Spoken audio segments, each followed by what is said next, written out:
Makaraan ang 17 taong pagtatago, arestado na ang lalaki ng halay ng kanyang kaibigan sa Taytay, Rizal. Ang suspect kabilang sa most wanted person sa Calabarzon. Jim Tijano sa balita.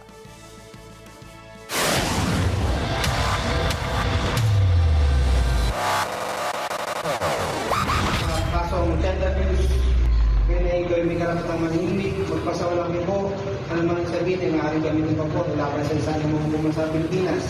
Tila naging maamong tupa ang lalaking ito. Makarang isilbi ang warrant sa kanya ng mga tauhan ng warrant section ng Taytay Police sa mismong tahanan na suspect sa San Juan, Taytay, Rizal. Ang target, sangkot sa patong-patong na kasong panggagahas at child abuse o umano'y mismong kaibigan nito noong 2007.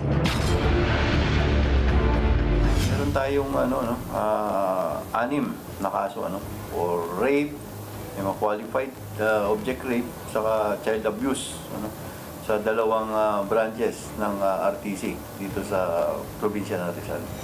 Ayon sa Taytay Police, halos nagtago ng 17 taon ang suspect sa Pampanga, Novaliches at Pasig. Nakausap rin mismo ng otoridad ang magulang ng suspect, pero ang naging tugon, During tracking activities natin, especially yung mga old warrants natin, pina-review kasi natin yan. Ngayon, nagkaroon tayo ng chance na makausap yung magulang at during conversation nga, sinabihan tayo na ito daw ay patay na, itong suspect na ito. Humihingi tayo ng death certificate, ay walang maipakita kung kaya doon nag-raise ng doubt. sa nakuhang impormasyon ng PNP, nagkakasiyahan umano ang suspect at ang biktima, kasama ang mga kaibigan nito noong mga panahong iyon bago mangyari ang krimen. Depensa ng suspect, walaan niyang katotohanan ng mga naging paratang sa kanya. Wala.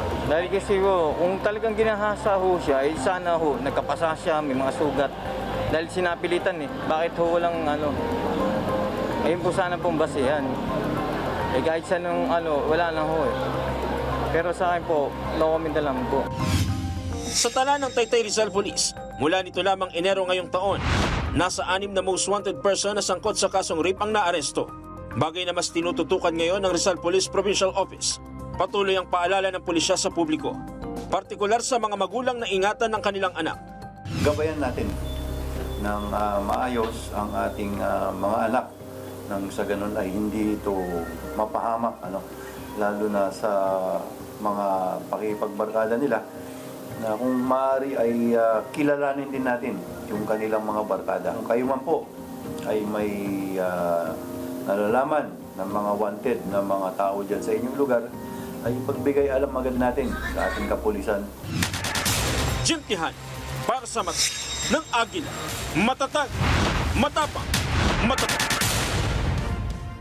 Maraming salamat sa inyong pagsubaybay sa Mata ng Agila Primetime. Para malaman ang matatag, matapang at matapat na mga balita, ay i-follow lamang at mag-subscribe sa @Net25 TV.